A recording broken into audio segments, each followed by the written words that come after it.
बॉलीवुड के मशहूर फिल्म अभिनेता सैफ अली खान पर चाकू से हमले का रहस्य गहरा है।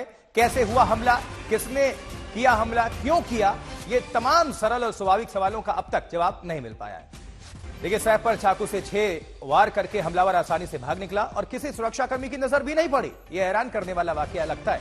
इन तमाम गुत्थियों को सुलझाने के लिए पुलिस ने 8 टीम गठित की है। मुंबई पुलिस की टीम ने सैफ अली खान के अपार्टमेंट की जांच की है। सैफ के घर में फॉरेंसिक टीम ने फिंगरप्रिंट्स भी कलेक्ट किए हैं। तो एक एक पहलू खंगालेगी मुंबई पुलिस की टीम। इसके लिए 8 टीमों को गठित किया गया है, जो कि हर एक एंगल, हर एक पहलू की करेगी तफ्तीश कि आखिर हमलावर कौन था, मकसद क्या था, कैसे आसानी से चला गया कि सुरक्षा कर्मियों की भी नजर नहीं पड़ी। ये तमाम सवाल कल रात में सुबह 3 बजे के आसपास पुलिस स्टेशन में इंफॉर्मेशन आई कि एक्टर श्री सैफ अली खान, इन पर उनके घर पे हल्ला हुआ है। पुलिस टीम्स और हम लोग वहाँ स्पॉट पर गए। एक्टर सैफ अली खान, इनका लीलावती हॉस्पिटल में ट्रीटमेंट शुरू है, is out of danger. And इसमें जो आरोपी है उनको ढूंढने का काम शुरू है, इन्वेस्टिगेशन चालू है। Sir, thank you. सर, और किसी स्टाफ पे भी हमला हुआ है सैफ अली खान के अलावा? और एक स्टाफ पे हमला हुआ है, वो लेडी ठीक है, उनका भी ट्रीटमेंट चल रहा है। सर, कितना जख्मी है, क्या अगर सीरियस कितना है कि इन्वेस्टिगेशन चल रहा है। बाकी के डिटेल्स डॉक्टर्स ज्यादा अच्छे से बता पाएंगे। Thank you so much. तो सैफ अली खान ने कुछ कहा, उनसे कुछ बात हो पाई है Saif Ali Khan? He is being treated. अभी उनसे कोई बात नहीं।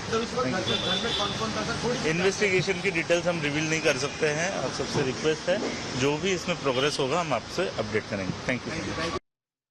2 संवाददाता इस वक्त हमारे साथ जुड़ रहे हैं। विद्या जुड़ रही हैं लीलावती अस्पताल से, और साथ ही सैफ अली खान का आवाज जो है वहां से आसपास से जुड़ रहे हैं मुस्तफा शेख। मुस्तफा, पहले आपके पास आना चाहेंगे। इस वक्त क्या हलचल है सैफ अली खान के आवाज के अंदर बाहर?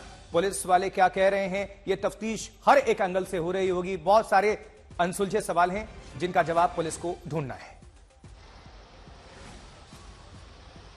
जी बिल्कुल आशुतोष, और जिस तरह से जैसे जैसे वक्त जाता है ये पहलू जो है ये आप कह सकते हैं इसको सॉल्व करना पुलिस के लिए और जरूरी हो जाएगा। हम दिखा रहे हैं सैफ अली खान के घर के बाहर का ये एरिया है। आप बिल्डिंग में टॉप फ्लोर पर वो रहते हैं इस वक्त। Mumbai police, crime branch, forensic experts, ये सभी लोग यहाँ पर आकर जो सीसीटीवी फुटेज है उसके डीवीआर ले जा चुके हैं। जो जानकारी हमारे संवाददाताओं ने हम तक पहुंचाई है कि घटना होने के यानी कि 2 बजे से 2 घंटे पहले तक कोई भी आदमी आया या गया नहीं है। ना ही वॉचमैन ने ऐसा कोई बयान दिया है कि कोई अनआइडेंटिफाइड या कोई स्ट्रेंजर जो है वो उस वक्त उस घर में घुसा था। तो अब सवाल ये उठता है कि जो व्यक्ति जिसने सैफ अली खान पर हमला किया है वो व्यक्ति कौन है और वो व्यक्ति सैफ अली खान के घर के अंदर कैसे घुसा। तो ये 2 बड़े सवाल कि आप कह सकते हैं कि जांच में पुलिस लगी हुई है। सैफ अली खान का इस वक्त बयान नहीं ले सकते। उनकी जो मेड है, नौकरानी है, वो भी इस वक्त आप कह सकते हैं उसका ट्रीटमेंट हो रहा है। सीसीटीवी की मदद से अगर व्यक्ति का पता चलता है तो पुलिस आगे की जानकारी दे पाएगी। लेकिन सबसे बड़ी बात यही है कि अभी तक मोटिव जो है वो मोटिव भी इस क्राइम का पता नहीं है। क्या वो आदमी चोरी के मकसद से आया था या फिर कोई और मकसद से आया था, सैफ अली खान पर हमला कर कहां चला गया, ये सारी बातों की जो तफ्तीश इस वक्त पुलिस कर रही है। और पुलिस प्रेशर में है, हाई प्रोफाइल केस है। इस तरह से अगर हो जाता है, देखिए अलग अलग पुलिस टीमें जो है वो आती हुई यहाँ पर दिखती रहती है। और मुस्तफा साथ हम तस्वीरें दिखा रहे हैं जब अस्पताल पहुंचे हैं उनके बेटे बेटी सारा अली खान और इब्राहिम, दोनों बच्चे पहुंचे हुए हैं सैफ अली खान को देखने, मिलने। लेकिन ये बहुत बड़े सवाल हैं, बहुत सारे जो अनसुलझे हैं। उन्हीं सवालों का अभी जवाब ढूंढने की पूरी कोशिश कर रही होगी मुंबई पुलिस।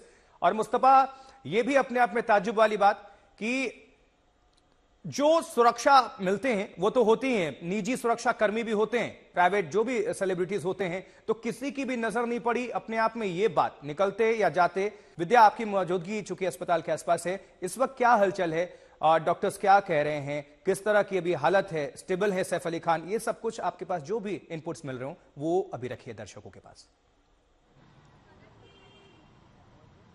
जी देखिए, तो यहाँ पर जब सैफ को लाया गया था उनके परिवार के जरिए, तो सबसे पहले डॉक्टर्स ने देखा कि उनको काफी सारे कुछ फॉरेन ऑब्जेक्ट्स थे, यानी कि जैसे कुछ ग्लास या कुछ चीजें थी जो उनके बैक पर, उनके नेक पर अटकी हुई थी। तो सबसे पहले उनको थिएटर में एनेस्थीसिया के तहत उनको थिएटर में ले जाया गया और ऑपरेशन थिएटर में वहां पर वो ग्लास शार्ड्स को निकाला गया है। अभी थोड़ी देर पहले ही जानकारी मिली है कि ऑपरेशन हो गया है। अब जो है सैफ को दूसरे कमरे में शिफ्ट करके उनके कमरे में शिफ्ट करके उनको किस तरह से वो रिकवर कर रहे हैं ये मॉनिटर करना बहुत जरूरी है। और इसके लिए कई सारी डॉक्टर्स की जो टीम है उनका यही कहना है कि जिस तरह से रिकवरी होगी उसके बाद ही पता चला जा सकता है कि आखिर आगे का ट्रीटमेंट कैसे होगा। क्योंकि अगर मान लीजिए कोई डीप इंजरी है, क्योंकि जैसा कि कहा जा रहा है कुछ एक इंजरी नेक पे है, कुछ एक स्पाइन के पास है, तो ये जो इंजरीज हैं कहीं इससे कोई तकलीफ आगे चल के ना हो, कोई बहुत ज्यादा डैमेजेस ये नहीं करें, इसको इंश्योर करना है डॉक्टर्स को और इसी वजह से उसको मॉनिटर करना बहुत जरूरी है। और अभी कुछ समय लगेगा जब इससे पहले कि सैफ घर वापस जा सके, ये डॉक्टर्स का यही कहना है। अभी मॉनिटर करेंगे और उसके बाद जब उनको लगेगा कि वो ठीक ठाक रिकवर कर रहे हैं तब सैफ को घर जाने की हरी झंडी दी जाएगी। लेकिन सबसे क्रूशियल पार्ट यही है कि इन्वेस्टिगेशन जो मुंबई पुलिस कर रही है, अभी एफआईआर दर्ज की जा रही है। तकरीबन 10 घंटे हो गए हैं इस इंसिडेंट के, लेकिन अभी भी एफआईआर रजिस्ट्रेशन का जो प्रोसेस है वो चल रहा है। दरअसल अभी तक कौन कौन से चार्जेस हैं, कहीं अटेम्प्ट टू मर्डर के भी चार्जेस लगाए जाते हैं कि नहीं, ये सब बहुत क्रूशियल मैटर होता है किसी भी लीगल पॉइंट ऑफ व्यू से। और यही वजह है कि एफआईआर रजिस्ट्रेशन के दौरान क्या क्या चार्जेस लगाए गए हैं ये इंश्योर करना है मुंबई पुलिस को।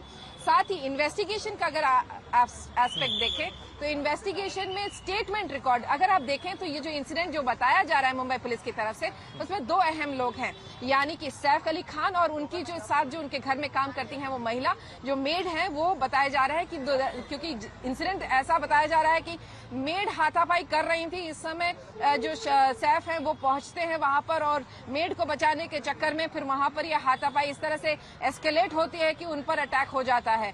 तो ये जो दोनों शख्स हैं, जो मेड है और सैफ अली खान, इन दोनों का स्टेटमेंट रिकॉर्डिंग बहुत जरूरी है क्योंकि इन्हीं दोनों ने उस शख्स से डील किया है। कौन है वो शख्स, क्या हुआ आगे, ये तमाम बातें इन्वेस्टिगेशन का नतीजा उसको आगे लेके जाएंगी। और यही वजह है कि इन दोनों ही शख्स का स्टेटमेंट रिकॉर्डिंग बहुत क्रूशियल है। लेकिन जैसा कि मैंने बताया आपको, क्योंकि ऑपरेशन अभी हुआ ही है, एनेस्थीसिया और सब जो को वेड आउट करने में उसको थोड़ा समय जरूर लगेगा और यही वजह है कि स्टेटमेंट रिकॉर्डिंग जो है थोड़ी सी थमी हुई है। जब तक डॉक्टर्स हरी झंडी नहीं देते हैं तब तक स्टेटमेंट रिकॉर्ड नहीं हो पाएगा और जैसे ही स्टेटमेंट रिकॉर्ड होगा तब आगे बढ़ेगा। लेकिन तब तक मुंबई पुलिस रुकी नहीं है। मुंबई पुलिस का इन्वेस्टिगेशन आगे चल रहा है क्योंकि वो सीसीटीवी कैमरा का फुटेज खंगाल रही है, ढूंढने की कोशिश कर रही है कि शख्स कब और कैसे आया, कोई जो जिसे वहां नहीं होना चाहिए, क्या वो ऐसा वो शख्स वहां पे था। तो सारे जो लोग हैं जो वहां पर उन लोगों से पूछताछ चल रही है, स्टेटमेंट रिकॉर्डिंग उन लोगों की हो रही है जो कि पेरिफेरली इस इंसिडेंट से जुड़े हुए थे। तो तमाम इन्वेस्टिगेशन चल रहा है लेकिन इसको गति तभी मिलेगी जब इन दोनों लोगों का स्टेटमेंट रिकॉर्ड होगा। ठीक है विद्या, बने रहिएगा, दोबारा आपका रुख करेंगे। और जिस तरह से हमला हुआ उसके बाद से तस्वीरें सामने आई वो भी आपको हम साथ साथ दिखा रहे हैं। लेकिन इसको लेकर काफी हलचल, हमलावर ने जो सैफ पर हमला किया 6 जगह वार किया गया है और उसमें जो सुपरस्टार्स हैं, सुपर सिक्योरिटी जो उनको प्रदान की गई है उसमें ये भी साथ साथ आपको दिखा रहे हैं किसको क्या प्रदान किया गया। जैसे सलमान खान है, Y+ श्रेणी की इनको सिक्योरिटी प्रदान है, शाहरुख खान भी इसी कैटेगरी में आते हैं, Y+ श्रेणी। और ये अपने आप में बहुत जो है बंदोबस्त सुरक्षा के हिसाब से बहुत ज्यादा तगड़ा होता है। अक्षय कुमार X श्रेणी की कैटेगरी इनको मिली हुई है, सिक्योरिटी व्यवस्था जो सुपरस्टार्स को मिली हुई है। इसमें सैफ अली खान, उनके पास भी 24 घंटे सुरक्षा व्यवस्था है, गार्ड्स हैं, निजी गार्ड्स हैं, हमेशा चेकिंग होती है। लेकिन ये सवाल कि आखिर घर के अंदर हमला कैसे हुआ, ये तमाम जो रहस्य हैं उसी से पर्दा उठना है क्योंकि एक अपने आप में बहुत गंभीर है सिक्योरिटी के लिहाज से कि अंदर क्या हुआ। अब पुलिस इस मामले की तफ्तीश में लगी हुई है लेकिन 8 टीमों को लगाया गया। जैसे कि मैं सो रहा हूँ तो पिताजी को जगाना है मुझे, तो वो डायरेक्ट उठाने के बजाय, और हिंसा की परंपरा मेरे यहाँ नहीं थी सौभाग्य से, तो वो क्या करते थे कि उस कमरे में आ जाएंगे या बाहर से गुजरेंगे और चौपाई बोलेंगे, प्रात काल उठ के रघुनाथा मात पिता गुरु नावई माता। कभी कभी मैं गुस्से में उठ करके अरे पापा चरण स्पर्श किया और सो गया। मैंने कहा अब मत उठाना।